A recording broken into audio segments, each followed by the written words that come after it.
Né de parents diplomates, mon invité grandit au Costa Rica, au Portugal, au Mexique, en France. Pas étonnant que plus tard, sac au dos, il parcourt la Turquie, le Maroc, l'Inde et toute l'Europe. À l'université, il étudie l'anthropologie et la philosophie, mais il dira de lui-même, au lieu de constituer le grand départ de ma vie, l'université est devenue pour moi un cul-de-sac. À la fin de ses études, il pratique 1000 petits métiers, laveur de vaisselle, gardien de nuit, notamment à l'ambassade canadienne où ses parents sont en poste à Paris. À 39 ans, il a encore un colloque. Et puis, tout à coup, le prix littéraire britannique prestigieux, Man Booker, Yann Martel, bonjour. Bonjour Michel. Le prix Man Booker pour Histoire de Pi, évidemment, ça change un peu une vie, hein? Ah, ça c'est sûr. Vous êtes plus coloc après ça, là. Il n'y a plus besoin. J'aime bien les colocs, mais effectivement, non, ça change sa vie. J'ai été bousculé par 1000 demandes. J'ai passé 2 ans, en fait, à voyager avec le succès de l'Histoire de Pi. Ce qui, d'ailleurs, ça m'a enchanté. L'écriture, l'art est un cadeau, est un acte social. À pouvoir profiter de ça, de voir des gens recevoir mon livre, le lire et vraiment vouloir me parler, m'inviter, j'adorais ça. J'ai passé 2 ans à faire le tour du monde avec l'Histoire de Pi. Mais c'est tout un choc parce que jusqu'à 39 ans, si je comprends bien, c'est un acte social plutôt solitaire. Plutôt solitaire, oui. Hein? Oui, c'était mon 3e livre. Ben, quand même, mon premier livre, Paul en Finlande, a quand même été édité dans 7 pays. Et je me rappelle, je m'étais rendu en Angleterre et en France pour le lancement. Mais effectivement, 7 pays où il a été édité, mais très peu de ventes. Donc effectivement. Mais quand même, j'ai eu quand même, à cause de la sortie de Paul en Finlande, j'ai eu 2 bourses du Conseil des arts du Canada. Ce qui m'a permis de continuer à me vouer à l'écriture. Et puis, mais effectivement, avec l'Histoire de Pi, ça se compare pas. Mon premier roman Self s'est vendu à, je crois, 1200 exemplaires. Self, mon premier roman. L'histoire d'un homme qui se transforme en femme, c'est ça? C'est ça, c'était une version moderne d'Orlando, de Virginia Woolf. Donc oui, c'est un type de jeune homme de 18 ans qui bourlingue par le Portugal avec un sac à dos. Et du jour au lendemain, il se réveille comme une femme. Et moi, dans tout ce que j'écris... ça arrive par miracle? Oui, c'est ça. C'est pas par opération. Non, c'est pas du tout une œuvre réaliste. Non, j'écris ça parce que, en fait, chaque fois que j'écris un livre, c'est pour explorer quelque chose, comprendre quelque chose. Et donc, par exemple, mon premier recueil, mon premier livre, Paul en Finlande, c'est une tentative de comprendre pourquoi racontons-nous des histoires. C'est quoi une histoire? À quoi ça sert une histoire? Donc, c'était une exploration de l'histoire. Et après ça, une fois que j'ai fait celui-là, avec Self, je voulais explorer l'être d'être un homme et l'être d'une femme, l'hétérosexualité, l'homosexualité, mais pas de façon anthropologique, biologique. Je voulais vraiment l'être de chacune. Parce qu'on partait de la planète avec les femmes, on est d'une femme, la plupart des hommes, on couche avec des femmes, on a souvent des filles. Donc je voulais comprendre cet autre-là. Et donc je me suis fermé les yeux, je me suis imaginé dans l'autre d'une femme. Et donc, à chaque fois, j'essaie de faire une exploration. Et des fois, ça réussit. C'est un livre que vous n'avez pas aimé beaucoup, si je comprends bien. À un moment donné, vous vouliez presque le retirer des étalages. Self. Peut-être pas à ce point-là, mais... C'est ce qu'on a lu. On écrit tellement de choses. C'est vrai, je me rappelle pas ça, en fait. Non, moi, mes livres, c'est comme mes enfants. Je les aime tous. Là, qui sont peut-être un peu plus difficiles que d'autres, mais... non, c'est quand même... J'ai adoré faire ça. C'est vrai que j'ai fait ça parce que je me rappelle, j'avais lu une étude disant que les hommes interrompent les femmes comme 90 fois par jour et les femmes interrompent les hommes comme 12 fois. Et ça m'avait frappé. Et je m'en suis rendu compte, une fois que j'ai su ça, le lendemain, qu'effectivement, je passais mon temps à interrompre les femmes. Donc, ça m'a agacé, ce sexisme en moi-même. Donc, je voulais arracher ça. Donc, non, ça a été utile. Ça a été fascinant à explorer tous ces classiques du féminisme. Et aussi, j'adore voyager. Que ce soit de façon littérale, voyager au Portugal ou en Inde. Hein, et aussi, mais voyager dans mon esprit. Alors, me fermer les yeux et m'imaginer dans le corps d'une femme, dans l'esprit d'une femme, c'est fascinant. Parce que, en fait, c'est pas si difficile qu'on le pense. Il suffit de faire confiance en son imagination et de faire ce saut et d'essayer d'être l'autre. Et d'ouvrir les yeux, les oreilles et l'esprit. Par après, oui, exactement. Ouais. Longtemps. Il faut observer longtemps. Oui. Mais une fois qu'on fait confiance en ce qu'on ressent, parce qu'après tout, c'est pas une dogme être une femme, c'est extrêmement variable l'être féminin. Alors donc c'était un exercice que j'ai très salutaire, j'ai adoré faire ça. Et donc non, un roman que j'aime quand même. Et régulièrement, il y a des lecteurs qui à une séance de signature, me disent, vous savez, en fait, j'ai bien aimé l'histoire de Pi, ça allait, mais vraiment, j'ai adoré Self. Alors, Ah bon? ouais, Quelle consolation. Oui, exactement. Et puis l'autre, Paul en Finlande, c'est deux livres avant Pi, donc. Oui, il y a un recueil de Paul nouvelles. en Finlande, c'est quoi? C'est en français, en anglais. C'est la version française de The Facts Behind the Helsinki Rockamatio, ce qui est un recueil de 4 nouvelles. Rockamatio, c'est le nom d'une famille, d'une personne? Oui, Paul en Finlande. Paul est un personnage de l'Ontario. En Finlande, il ne va jamais en Finlande. C'est une très jolie traduction du titre, d'ailleurs. Non, c'était l'histoire de deux étudiants, dont un a le sida à cause d'une transfusion sanguine. Et pour passer le temps, puisqu'on est, quand on est avec un grand malade, ben, il y a beaucoup de temps. En dépit du fait que le temps va bientôt s'arrêter, il y a beaucoup de temps. Et donc, il faut qu'il trouve quelque chose de quoi se dire.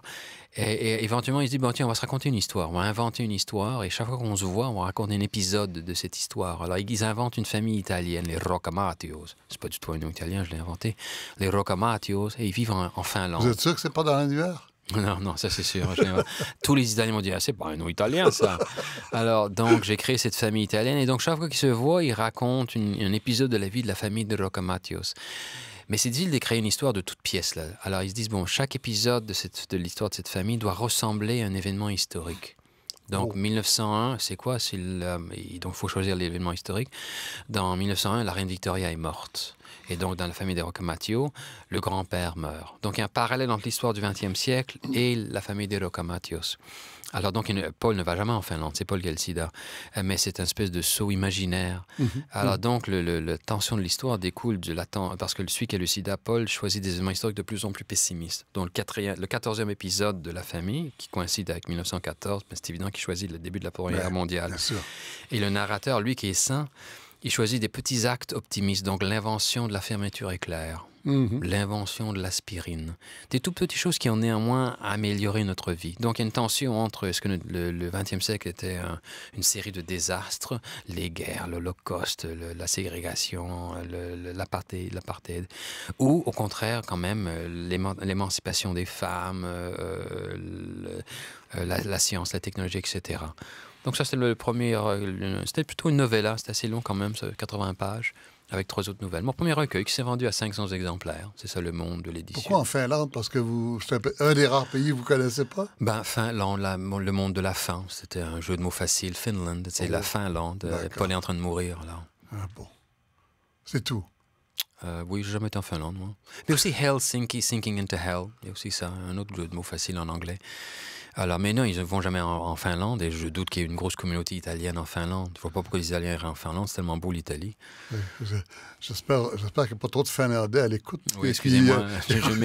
Jean de Suomi, je m'excuse. Vous avez un beau pays. Aussi, j'ai été en Finlande, j'ai été à Helsinki, j'ai aimé Helsinki. Voilà. Alors, parlons d'écriture. Avec l'histoire de Pi. Alors, pour une question simple, j'imagine que la réponse est plus compliquée. L'écriture de Pi, ça commence combien d'années avant? Dans la tête et tout, là. Au vrai. Il y a 3 phases. La toute première, d'ailleurs, j'ai eu des problèmes à cause de ça. J'ai lu, je ne sais même pas où j'étais, j'ai lu un recensement d'un ouvrage brésilien. Ah oui. D'un écrivain dont j'avais jamais entendu parler, Moacir Scliar. Un court roman qui s'appelait Max et les chats, Max and the Cats. Et dans cette critique était, somme toute, assez positive, et c'était dans un journal new-yorkais. Et il était, une partie de ce court roman se passe sur une chaloupe, et le personnage se retrouve avec un chat sauvage. C'était pas un tigre. Je pense que c'était un jaguar. En Amérique du Sud, oui, c'est ça. C'était un jaguar. Ouais. Ben non, il va de Berlin au Brésil, donc est-ce que c'était un jaguar, en tout cas. Et, enfin, j'ai lu jaguar. Oui, non, c'est peut-être un jaguar. Et c'est Max and the Cats et les chats parce qu'il y a plusieurs chats. Il y a plusieurs. Donc, c'est un que j'avais pas lu, mais j'ai vu la critique et ça m'avait frappé. Tiens, réduire l'Arche de Noé à un seul homme, un seul personnage et un seul animal, c'est très bien, ça. C'était ingénieux. J'ai essayé de trouver le livre, j'ai pas trouvé, puis j'ai complètement oublié, mais vraiment complètement oublié. Et des années après, en 96, je me suis retrouvé en Inde. Et comme je dis dans la note de l'auteur de l'histoire de Pi, je suis allé là pour travailler sur un roman qui se passe au Portugal. Oui. Que vous avez écrit plus tard. Que j'ai écrit, que j'ai publié, j'ai étiqueté public tout récemment. Là. Donc, je me suis rendu en Inde pour essayer de travailler sur le roman Portugal. Ça ne marchait pas. Ça marchait pas, ce roman. Il y avait quelque chose qui manquait. Un savoir-faire de ma part comme écrivain, mais aussi quelque chose qui manquait dans l'intrigue même du roman. Donc, j'ai mis de côté. Puis là, merde, je me retrouve seulement en Inde. Mais qu'est-ce que je fais en Inde? Je suis pas venu pour être touriste. Moi, je suis venu pour continuer ma vie. J'avais 2 romans qui étaient, somme toute, de bonnes critiques, mais peu de ventes. Là, il faut que j'écrive un autre roman et j'espère que ça va marcher. Alors, je ne suis pas venu pour faire 6 mois de tourisme en Inde. Moi, j'étais pour écrire une œuvre. Alors, l'œuvre est morte sur la table opératoire. Alors, donc, qu'est-ce que je fais ici? Bon, okay, je vais quand même passer du temps en Inde. Ça m'a coûté une fortune, ce billet d'avion. J'avais pas beaucoup d'argent à l'époque. J'avais le début de la trentaine. Et donc, je me suis retrouvé en Inde. Et là, ce que j'ai observé, c'est 2 choses. Primo, les animaux. C'est banal, c'est comme observation. L'Inde est un pays tropical, il y a des animaux partout. Tu sais, dans les grandes villes, il y a la vache sacrée, par exemple. Voilà, c'est spécial en Inde quand même. Oui, la vache sacrée, qui quand même est un dieu qui travaille très fort quand même. Mais c'est hallucinant dans des villes comme Delhi, où il y a 12 millions d'habitants, de voir une vache qui se promène, puis vraiment, les autobus et les camions, c'est comme des mouches. La vache sait qu'aucun chauffeur d'autobus va l'écraser, parce que c'est vraiment du mauvais karma que d'écraser une vache en Inde. Le chauffeur d'autobus va préférer d'écraser 14 personnes qui sont sur le trottoir plutôt que de frapper une vache.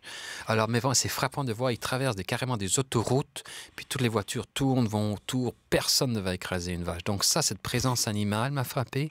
Aussi des rats, des singes, des insectes, des lézards.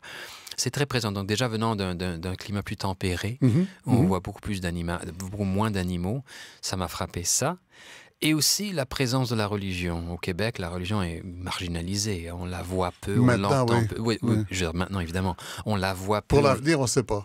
Et dans le passé, on sait qu'elle était là, mais là, c'est en perte de vitesse. Et c'est à moins que l'ICI s'arrive à nous, au Québec. Mais donc, tout à fait marginalisé. En Inde, on voit la religion partout. Des gens, la façon dont ils s'habillent, des chapelles, des églises, des mosquées, des temples, partout.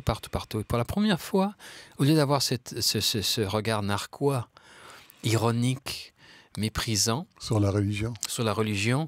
Je me dis, tiens, je vais rentrer dans ce temple. Tiens, l'atmosphère est moite, c'est sombre, il y a des chandelles qui brûlent, il y a le bruit que font des pas de gens qui sont à pieds nus sur une pierre. Il y a ces dieux que je ne connais pas. Moi, j'étais un peu familier avec la chrétienté, étant d'origine québécoise. Pas du tout une éducation religieuse, mais j'étais quand même un peu familier des personnages de la religion. Puis là, en Inde, c'est Krishna. Tous ces dieux-là, je ne connaissais pas, et donc ils ne me dérangeaient pas, puisqu'ils ne m'avaient jamais dérangé auparavant. Et donc, je rentre dans des temples, dans des mosquées, et pour la première fois, je n'étais pas là à chercher la petite bête. Et c'est là que je me dis, tiens, c'est intéressant la foi. Comment se fait qu'après 400 ans du triomphe de la modernité, là, science, technologie, vaccination, qu'on continue à avoir la foi? C'est quoi, un émerveillement que vous avez à ce moment-là? Au tout départ, c'était moins que ça. C'était une simple curiosité. Que c'est étrange d'avoir ces questions de la foi, parce qu'il n'y a aucune preuve. C'est vraiment... Et je me dis, peut-être c'est un manque d'éducation, mais ça, donc déjà là, un peu une méfiance. Mais après, j'ai quand même passé 6 mois à ce moment-là.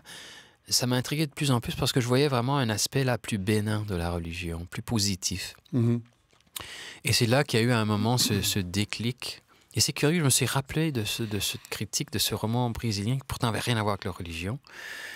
Mais je me suis dit, qu'est-ce que c'est si j'avais un personnage religieux à côté d'un animal? Donc c'est drôle, de façon inconsciente déjà, il y avait ce côtoiement de la religion et de la zoologie, de l'être animal et de l'être religieux. Déjà, les deux me semblaient aller très bien. Et là, il y a une espèce de déclic.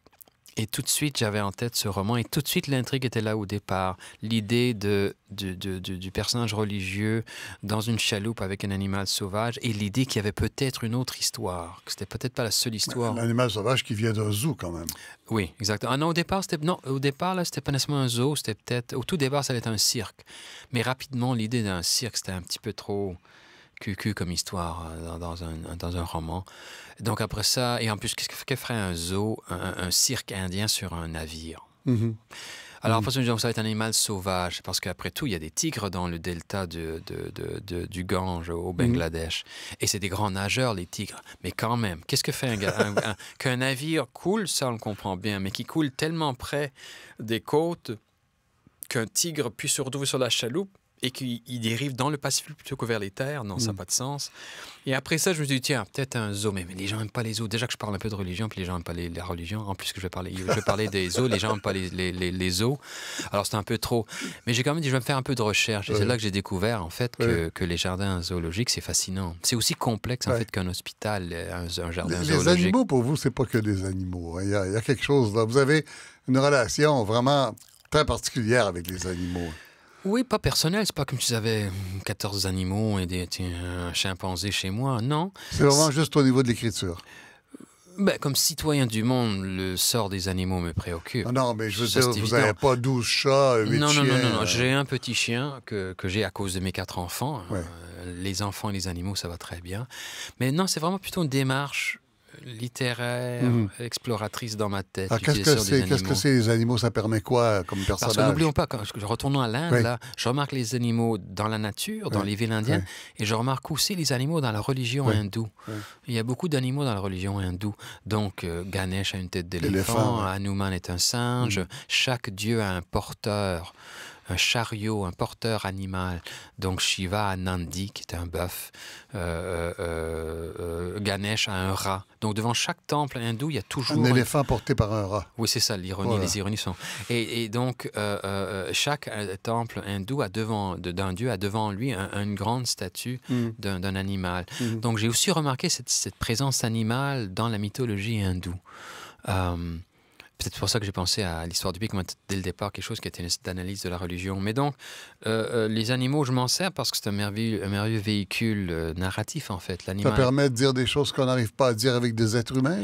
Oui, et le personnage animal a tendance à émerveiller le lecteur plus que le personnage humain. On a tendance à être extrêmement cynique vis-à-vis de l'un de l'autre, de l'espèce humaine. On a moins tendance à être cynique vis-à-vis d'une girafe, par exemple. En dépit que la girafe a un drôle d'air, on regarde une girafe et on a tout de suite un sentiment d'émerveillement. C'est rare qu'on éclate de rire en voyant un animal. Bon, certains animaux qui ont l'air bizarres. En tout cas, pas en voyant un tigre menaçant, sûrement pas. Ou même un tigre dans son état naturel, on a tendance à projeter un sentiment de liberté, ce qui est tout à fait faux, c'est une illusion. Mais on voit une jungle et on dit « Ah, c'est beau, j'aimerais être là ». Moins souvent... Ça permet une naïveté, quoi, c'est ça? Naïveté ou une ouverture? Moi, je dirais plutôt une ouverture. Je pense aux chimpanzés dans les hautes montagnes du Portugal, dont on reparlera tout à l'heure.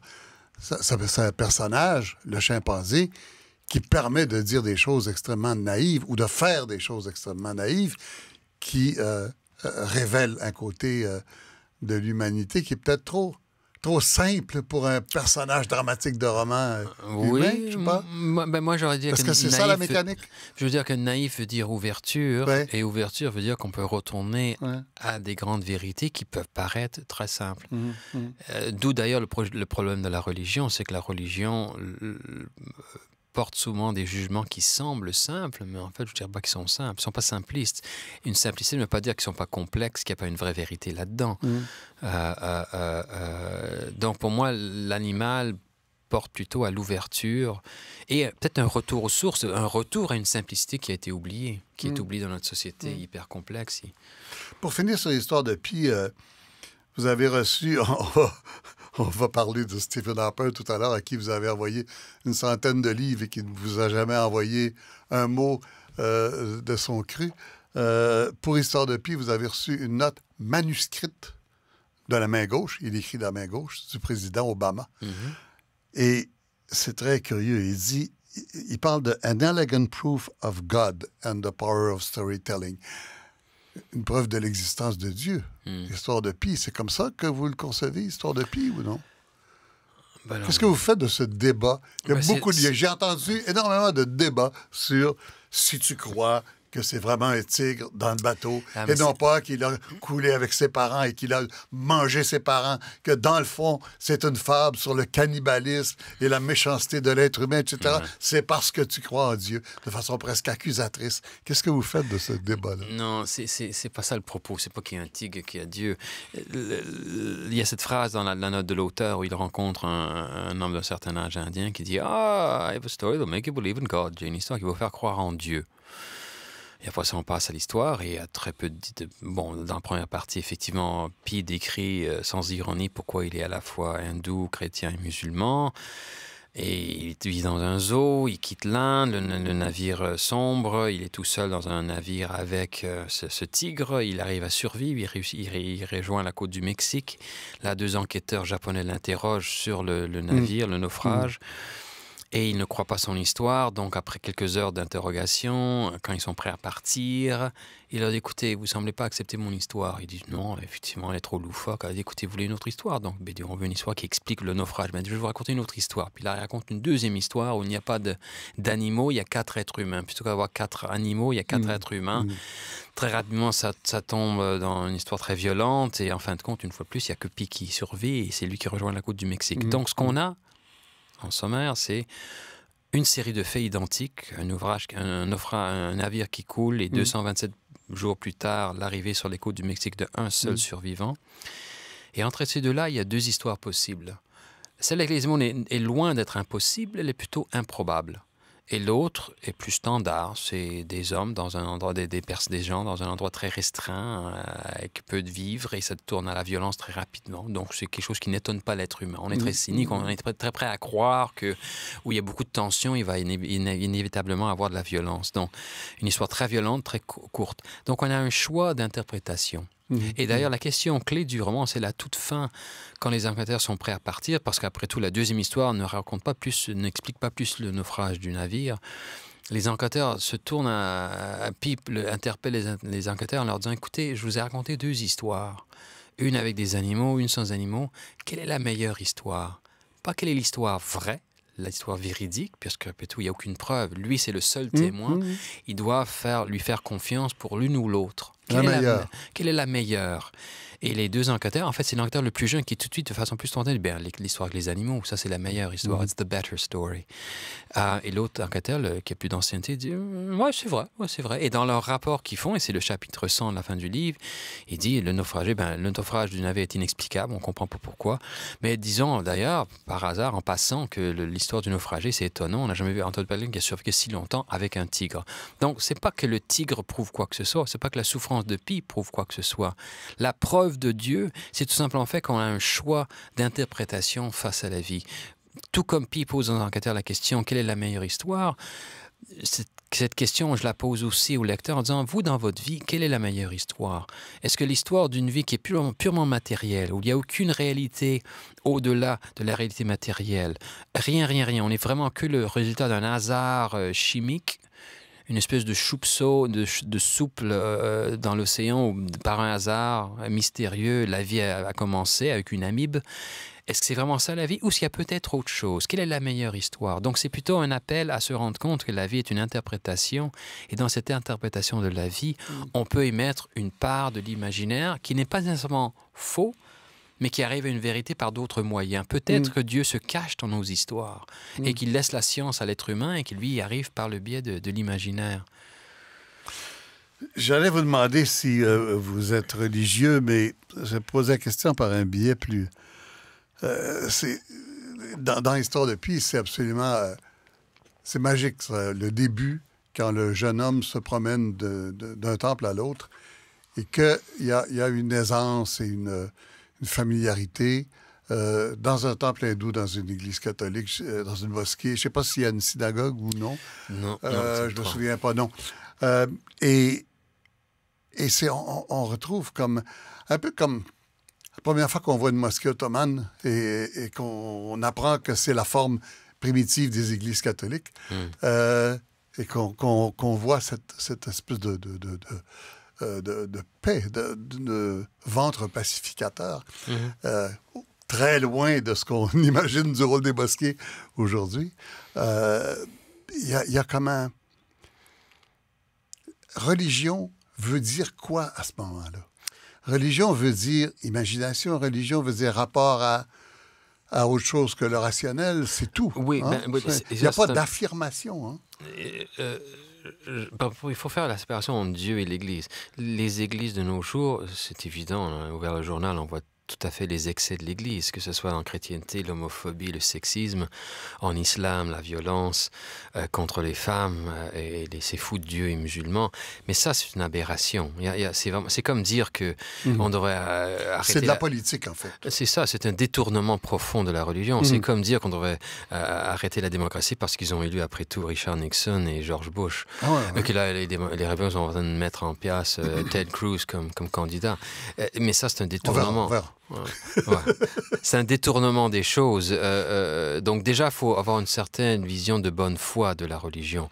Chercher que les excès, on va les trouver. Tout système géré par des êtres humains va avoir ses excès, que ce soit la médecine, la démocratie, l'aide au tiers-monde, tout ça, ces excès. Il faut essayer de trouver l'autre chose. Et c'est cette autre chose qui fait que la religion dure encore. Et donc, ça commence avec cette ouverture, ce sentiment d'émerveillement que vous disiez en voyant pour la première fois une mosquée musulmane. Et je dirais de ce côté-là que toutes les religions s'équivalent. Elles sont différentes, elles ont un ton différent, mais toutes sont pour moi source d'émerveillement. Mais il faut mettre de côté ses préjugés. Et des fois, ces préjugés sont tout à fait corrects. Comme je dis, les églises organisées ont fait plein d'erreurs, en font encore. Mais il faut être critique de l'intérieur. De l'extérieur, c'est trop facile. Et en plus, ça nous laisse avec rien. Rejeter complètement toute pensée spirituelle. Avoir une vision de la vie à la Richard Dawkins ou Christopher Hitchens. Une vision vraiment purement matérielle. C'est tout à fait possible. Il y a tous des systèmes politiques entiers qui sont basés sur ça. Le marxisme, par exemple. Mais pour moi, ça me laisse sur ma faim. J'ai une faim de autre chose. Mais attendez, spiritualité, ça veut dire religion nécessairement? Non, mais le problème avec spiritualité dans le genre sens moderne, là, ça fait un peu la poche cafétéria. Le danger de la spiritualité, c'est qu'on choisit un peu n'importe quoi ce qu'on veut selon notre personnalité. Et un des critères fondamentaux de l'acte religieux, c'est l'oubli de soi, c'est sortir de soi. Donc l'approche cafétéria, au lieu de s'oublier, c'est au contraire se concentrer sur soi-même. La religion implique quelque chose de plus grand que soi. Donc spiritualité un peu à la Baba, là, c'est Californie, c'est un peu se complaiser dans l'ego plutôt que de l'oublier. Et donc, un des avantages de la religion organisée, c'est que c'est quelque chose, une structure qui dure depuis des millénaires. Dans certains cas, le judaïsme, l'hindouisme, ça dure depuis des millénaires. J'entends des gens protester violemment. J'entends des amis à moi m'engueuler au lendemain de cette entrevue. on va se désorienter un peu. On va parler de politique. Vous aviez une relation particulière, c'est une accusation, avec le premier ministre Stephen Harper pendant 4 ans. D'avril 2007 à janvier 2011, où il avait fait parvenir un livre toutes les 2 semaines. Une centaine, donc, accompagné d'une lettre de présentation. Le premier, La mort d'Ivan Ilitch de Tolstoï, suivi de La ferme des animaux d'Orwell, et puis ainsi de suite jusqu'à Incendie de Wajdi Mouawad, en passant par le Bhagavad Gita, Le Petit Prince, Anaïs Nin, Alice Munro, Paul à Québec, etc. Bon. Et puis vous arrêtez en janvier 2011, et puis pris de remords en février, vous lui envoyez un dernier ouvrage, À la recherche du temps perdu, de Proust, en lui expliquant que vous-même, vous n'avez jamais eu le temps d'en lire les 4347 pages. Pourquoi ces 4 années d'acharnement? Parce que je voyais en Stephen Harper une lacune majeure. Je voyais quelqu'un qui ne semblait pas lire. Et il se peut qu'en fait, Harper est un grand lecteur et qu'il choisisse de ne pas partager ce goût de la lecture avec nous. Mais ça m'étonnerait. Par exemple, Stephen Harper aime le hockey, donc il en parle. Il a même écrit un livre sur le hockey. Qu'il ne lise pas, s'il aime lire et qu'il n'en parle pas, serait très curieux. Il aime la musique aussi. Oui, il aime bien les Beatles, par exemple. Ça ne me dérange pas. Et donc, il aime la musique et il en parle. Alors, qu'il ne parle jamais de lecture. Il était dit qu'une fois, dans une des campagnes électorales, on avait demandé à tous les leaders de parti quel était leur livre favori, et Harper avait répondu le livre des records Guinness. C'est une boutade, ça, non? Peut-être, une drôle de boutade. D'habitude, on ne fait pas des blagues en campagne électorale, là, on ne va pas se faire piéger. Ah non? Je sais pas, les hommes, non. OK, c'est le vieux journaliste. Et surtout que les autres avaient répondu avec des livres qui étaient de plus de substance. Alors, le livre des records, c'est un garçon de 14 ans, je peux bien croire qu'il aimerait ça, mais pas un premier ministre. Alors, j'ai vu en quelqu'un qui ne semblait pas aimer la lecture, et ça m'effraie, puisque moi, je ne sais pas comment on peut avoir une compréhension de la vie sans soit avoir voyagé, soit avoir lu.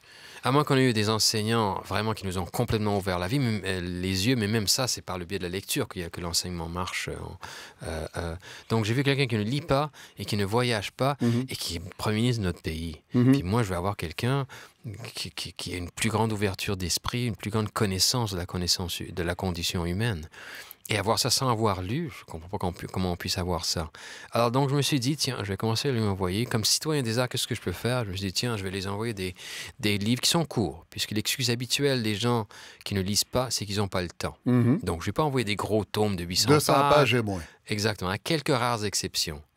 Des livres qui sont vraiment... le livre de Pearl Buck, The Good Earth, je ne sais pas ce que c'est en français le titre, The Good Earth, ça c'est plus long, mais c'est tellement prenant. Le livre d'Agatha Christie que je lui ai envoyé était aussi plus long, mais c'était tellement prenant que donc... De façon générale, des livres courts. Donc, Yvan Illich, Bonjour Tristesse, des pièces de théâtre, des recueils de poésie. Anaïs Nin, artiste et modèle. Il y en a 100, il y en a 100. Alors, il y en a La Métamorphose de Kafka. Exactement, des classiques de tous les siècles. Les Watson de Jane Austen. Un Jane Austen inconnu, très court.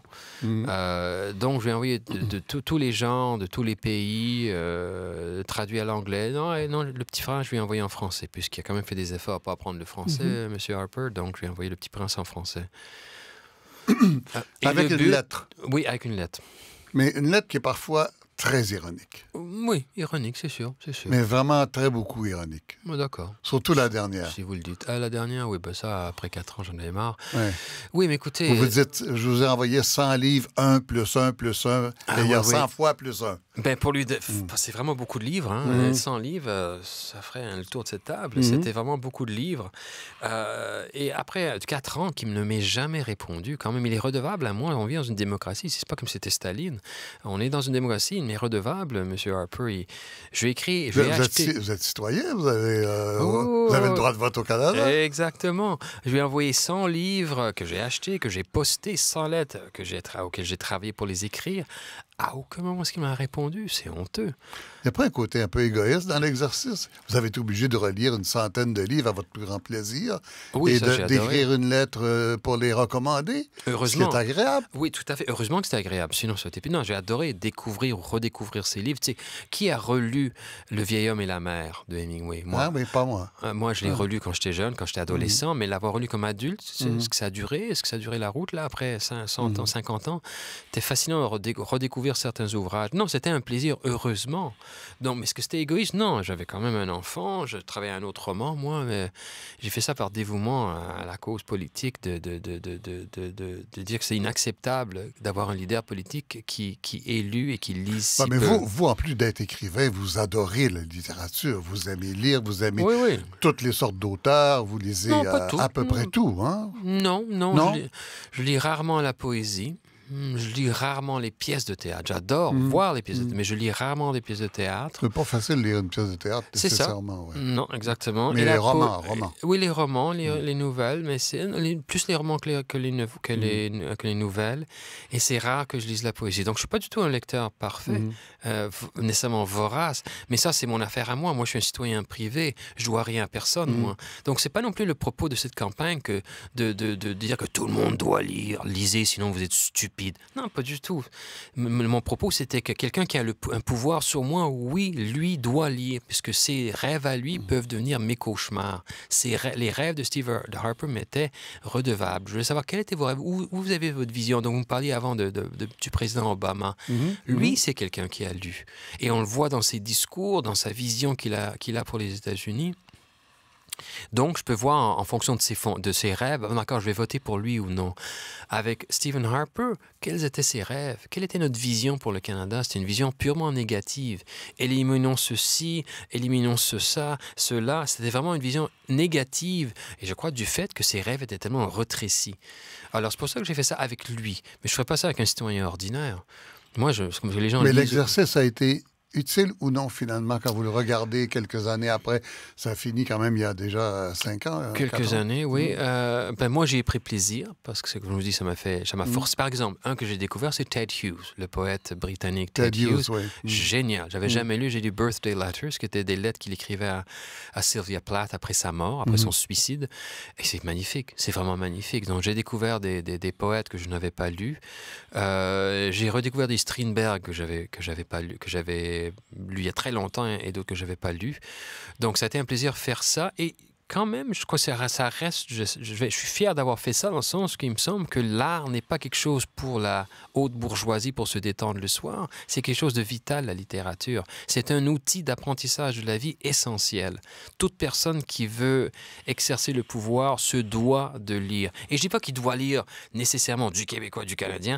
Il doit lire n'importe quoi. Roman policier, n'importe quoi. Il faut faire ce saut dans l'imaginaire de l'autre. En fait, c'est une autre forme de démocratie. La démocratie, on doit tolérer l'autre. On ne doit pas l'aimer nécessairement. On doit le tolérer, on doit entretenir un dialogue. La littérature, c'est un dialogue. Donc, c'est une pratique de dialogue que de lire. Oui. C'est la meilleure façon de savoir qu'il se passe autre chose dans le monde que ce qu'on connaît, nous. Oui, ça et voyager. C'est la façon idéale. Et Steve Harper ne voyage non plus. Il n'a jamais été en Europe avant de devenir Premier ministre, tout comme George Bush. Ah bon? Ça, oui. Je ne savais pas ça. Oui. Hein? Oui, bien sûr. Vous avez fait un autre geste politique, d'ailleurs, aux élections de 2015.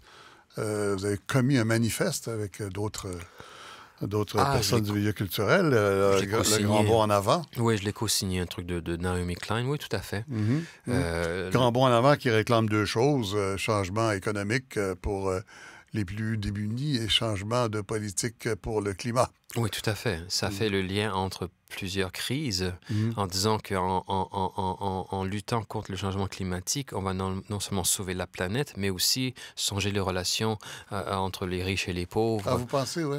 Oui, je crois que c'est un virage qu'on doit faire éventuellement. Vous ne pensez pas que le capitalisme a assez d'imagination pour s'emparer de l'industrie des changements climatiques? On ne peut pas faire un profit en sauvant la planète, pas avec le système qu'on a en place. Non. Non, c'est un argument qu'elle fait très bien dans son livre, Naomi Klein, que on doit... Par exemple, le capitalisme marche sur l'illusion de la distance, que la distance n'existe pas. Ça m'a toujours frappé qu'on peut acheter un kiwi, ici à Montréal, qui vient de la Nouvelle-Zélande. C'est à quelle distance? C'est à 7000 milles d'ici. Comment est-ce qu'un kiwi qui coûte 50 sous puisse arriver à si bas prix? C'est parce que le pétrole est tellement peu cher. Donc, et le pétrole est en train de détruire la planète. On doit éliminer cette idée que la Chine est à 2 pas. Je vous fais un petit rappel historique. À l'époque j'oublie le mot en français, de Silk Road, la route de la soie. La route de la soie. La route de la soie, on partait de Chine, on est en Europe avec la soie ou la porcelaine. Voilà. Le voyage typique que prenait une petite tasse, une petite soucoupe en porcelaine pour aller de Chine en Europe, c'était combien? C'était 3 ans. Ouais. Donc, à cette époque-là, quelque chose qui venait de Chine, c'était l'opposé de quelque chose de cheap et de fait. Non, c'était un luxe incroyable. Mais c'est une autre mentalité aussi. Pas une autre technologie. Il y a un merveilleux livre d'Amin Malouf qui raconte ce voyage-là, le périple de Balthazar. C'est un libraire qui est à Venise, je crois, et qui décide, ou à Florence, et qui décide de partir, laisser la boutique à sa fille, partir chercher un livre dont il pense qu'il y en a un en Chine. Et il dit, garde la boutique, je reviens. Et je reviens, c'est 2 ans plus tard. C'est ça. Alors, c'est ça que vous voulez dire. Ce que je dis, à l'époque, quelque chose qui venait de Chine était loin d'être vu quelque chose de sans valeur. On comptait une valeur inestimable. Et de nos jours, c'est l'opposé. Quelque chose qui vient de Chine, c'est pas cher. Tout se fait en Chine maintenant. Parce que, pourquoi? C'est comme si la Chine était à 2 pas d'ici. Non, la Chine reste à la distance qu'elle est. Mais avec tout le pétrole et le gaz, ça coûte tellement peu cher ramener les choses ici et les fabriquer. Mais c'est faux, ça a un coût énorme sur l'être humain chinois et sur le climat. Donc, on doit vivre des vies plus localisées avec les saisons. Donc, il faut qu'à un moment, éventuellement, on va oublier les kiwis, les bananes et les Et là, on va vous l'ananas. accuser d'être ethnocentriste, de vouloir fermer, être le rêve d'autosuffisance agricole. Éventuellement, c'est la solution. Je ne vois pas d'autre solution. C'est pas que je veux ça, c'est que c'est la solution que je puisse envisager. Avec le changement climatique qui s'en vient, on ne peut pas continuer comme ça, sinon on va... Mais la mondialisation? C'est une erreur. D'ailleurs, justement, comment ça s'appelle, le TPS, là, le Trans-Pacific, c'est un le cauchemar. traité transpacifique, oui. Le traité transpacifique, c'est un cauchemar. Ça, une fois de plus, ça opère tout simplement sur l'idée que la distance n'existe pas. La distance existe, elle ne va jamais partir, cette distance qu'on a. Et on ne peut pas traverser ces grandes distances sans un grand coup.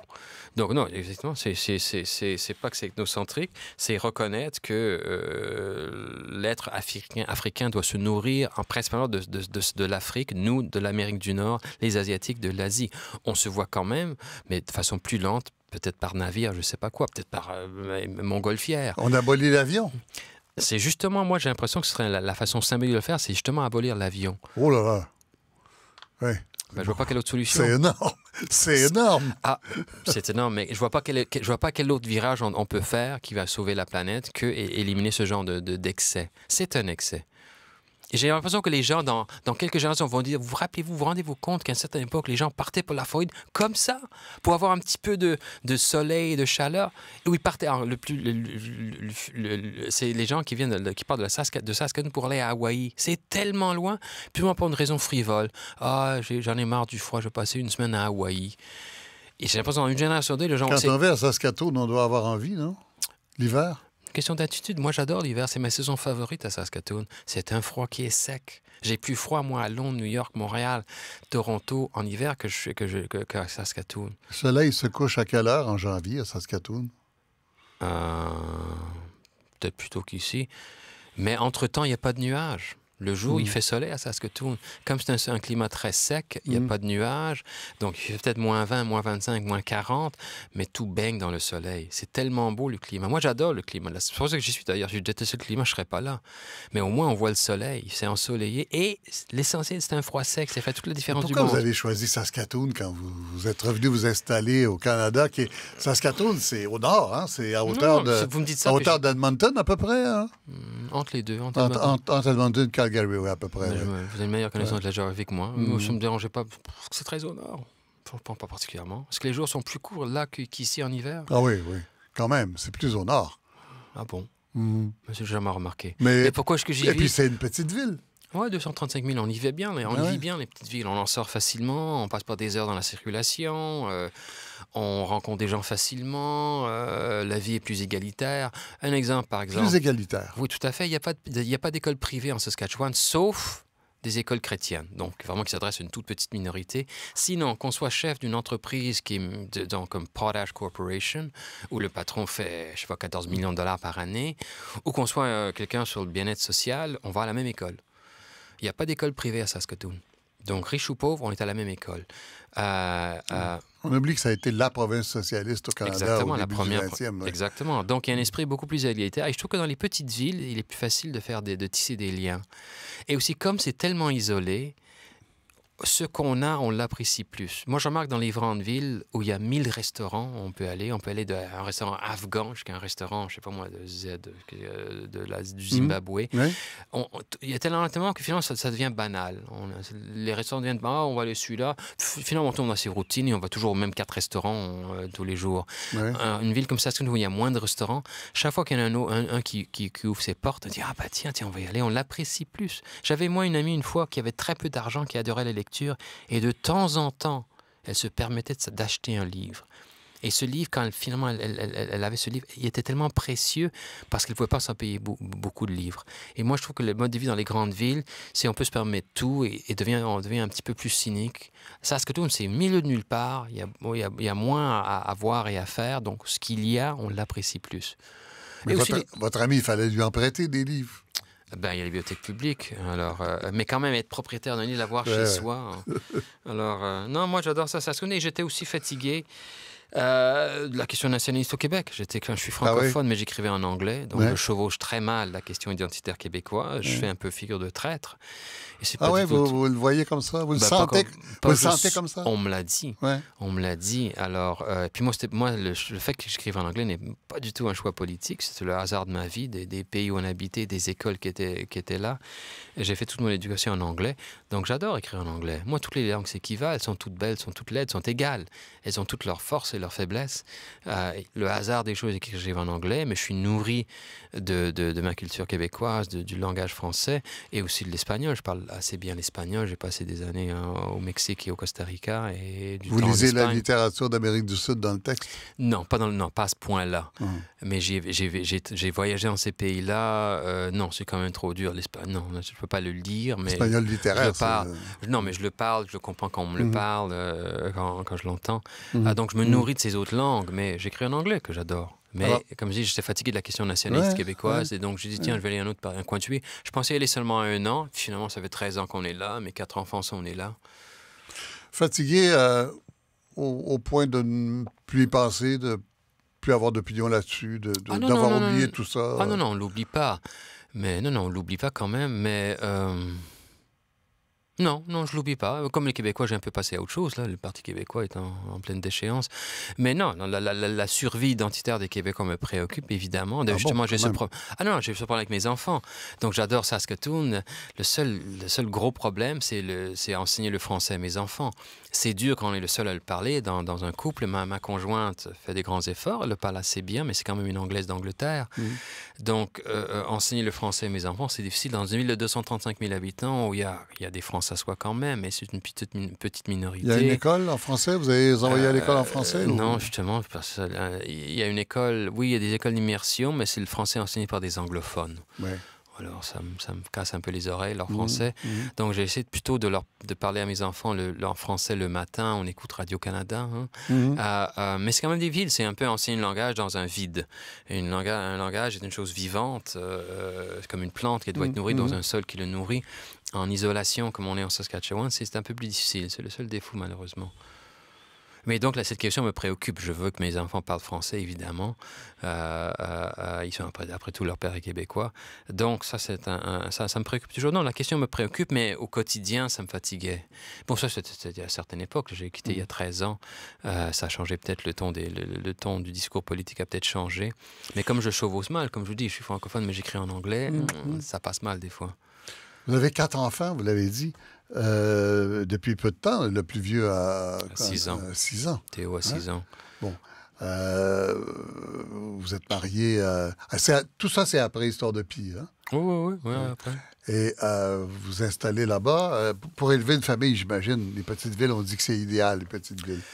C'était pas le propos. J'ai adoré ça parce que j'adore les paysages. C'était purement pour des raisons personnelles que j'aimais ça. Mais effectivement, c'est un endroit merveilleux pour les enfants. D'excellentes écoles, des parcs, il y a plein à faire pour les enfants.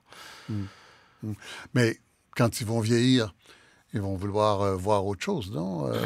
Habituellement, les enfants sont attirés par les grandes villes, sont attirés par... Oui. Ben là, les grandes villes deviennent impossibles. Quand on va pratiquement tous les Noëls à Londres pour voir la famille de ma conjointe, la famille d'Alice, et moi, je trouve que Londres, c'est invivable.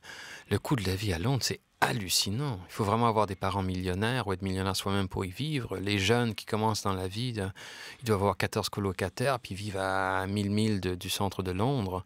Moi, je trouve que la qualité de vie dans certaines de ces grandes villes se dégrade de plus en plus, au point que je me demande que, d'accord, c'est bien beau y étudier, c'est bien beau y aller pour visiter les grands musées. Ça, c'est la seule chose qui manque vraiment aussi dans les villes plus petites, c'est les grands musées comme on a dans les grandes villes. Et la danse contemporaine. La danse contemporaine est fantastique à Montréal, une grande capitale mondiale de la danse contemporaine.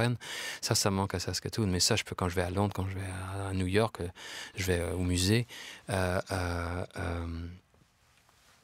Mais pour les enfants, effectivement, c'est un endroit qui est merveilleux pour élever les enfants. Puis ce qu'ils veulent faire quand ils vont grandir, c'est leur affaire. Hein. S'ils veulent quitter Saskatoon, il n'y a pas de déménagement à l'horizon pour vous, donc. Ça, on ne sait jamais. La famille, ça doit changer quelque chose à l'écriture. Parce que c'est toute une discipline, l'écriture. Il faut s'asseoir et écrire. C'est pas vrai que ça vient tout seul, là. Non, j'ai toujours eu cette discipline. C'est sûr que j'ai moins de temps. Mais ça me dérange pas, je veux avoir moins de temps pour l'écriture parce que j'adore ça, être avec mes enfants. Pour moi, en fait, mes enfants, c'est comme 4 petits romans russes. Il y a des personnages incroyables, une intrigue qui continue. C'est 4 petits romans russes. Donc, j'aime bien lire ces romans-là et passer tout mon temps à écrire le mien. Donc, oui, j'ai moins de temps pour l'écriture. J'ai surtout moins de temps pour les voyages. Par exemple, cette tournée que je fais pour les hautes montagnes du Portugal est un peu limitée par le fait que mes enfants me manquent, que je veux les voir. Donc, plutôt que de voyager dans le monde extérieur, je commence maintenant vraiment à tourner dans le monde intérieur de l'enfance. Les Les hautes montagnes du Portugal, c'est votre dernier roman. Au moment où on fait cette entrevue, vous êtes, comme l'avez dit, en tournée de promotion. C'est encore plus animalier que les autres. Là, il y a vraiment un chimpanzé qui joue un rôle extrêmement important, qui est le compagnon de fin de vie d'un homme dans la soixantaine qui vient de perdre sa femme, qui était sénateur à Ottawa et qui décide de partir au Portugal, d'où il vient. Il finit par se rappeler qu'il vient du Portugal après l'avoir oublié toute sa vie. Hein? Oui. Ce qu'on appelle les hautes montagnes, en plus, c'est presque... C'est sarcastique parce que c'est une toute petite montagne. Il n'y a pas de montagnes. En fait, c'est des montagnes dans la tête, c'est des montagnes imaginaires. Oui, là, il y a des animaux. C'est un roman qui disait en 3 parties, et effectivement, dans chacune de ces parties, il y a un chimpanzé. Dans le dernier, c'est un vrai chimpanzé. Oui, une fois de plus, comme dans l'histoire de Pi, je me sers d'animaux. Mais là, vraiment, c'est un personnage à l'égal des humains. Oui. Alors, son arrivée dans le village au Portugal, il devient ami avec certaines personnes, pas avec d'autres. Mais c'est drôle, l'animal change tout. Là, dans nos vies modernes, où il n'y a aucun animal, hein, la personne moyenne à Montréal, je suis sûr qu'il passe des jours entiers sans voir aucun animal. Bon, il y a plein d'écureuils. Peut-être si on traverse un parc. Il y a des chats, il y a des chiens quand même. Oui, mais ça, c'est 3 espèces. Des chats et des chiens, si on les voit, si on en a un chacun, et si on passe par un endroit où quelqu'un marche son chien. Les chats dans les ruelles, peut-être oui. Mais quand même, c'est très peu, ça. Puis, il y a bien des gens qui, dans une journée, vont voir aucune autre espèce. Cette espèce d'isolement, je crois, c'est contre nature. Cet isolement, je crois que c'est pas sain pour l'esprit humain. Je crois que l'animal nous fait rejoindre une autre réalité, qu'on partage une planète avec d'autres espèces, et aussi que ce mode d'être de ces espèces, on devrait le comparer et contraster avec le nôtre. Donc, pour moi, c'est salutaire de vivre près des animaux. Je ne peux pas être dans On apprend d'eux ferme. beaucoup, vous pensez ça vraiment? Oui. Ben, déjà, un truc que j'ai observé, d'ailleurs, c'est pour ça que je fais toujours ce rapport entre l'animal et le divin. J'ai toujours remarqué que quand on lit sur la religion et quand on rencontre des personnages religieux, donc on lit sur Bouddha ou sur Jésus, ou qu'on rencontre un moine bouddhiste ou un prêtre, je remarque une qualité de présence, d'être dans le moment présent. Donc, c'est en noir et en blanc en bouddhisme qu'on devrait être right here, right now. Oublions le passé, oublions le futur, il faut être ici. Et les animaux nous aident à comprendre ça. Parce qu'ils font exactement la même chose. Les animaux entretiennent très peu le passé et le futur. Ils sont dans le moment présent.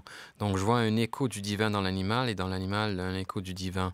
Ils se rejoignent. Et nous, on est un peu entre les deux, là, mal à l'aise. On est obsédé par le passé, on est préoccupé par le futur. Donc, c'est évidemment une leçon animale qu'on peut apprendre, pas seulement d'un chimpanzé dans un village portugais, mais du chat ou du chien avec lequel on vit. Ce chien, quand on l'appelle, il nous regarde, il nous fixe, il est vraiment entièrement ouvert à nous, tout à fait comme Jésus. Donc, effectivement, c'est une leçon qu'on peut apprendre des animaux, tout comme du divin.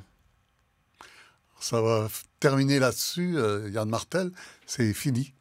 Ça passait trop vite. Merci, Michel. Merci beaucoup. Merci.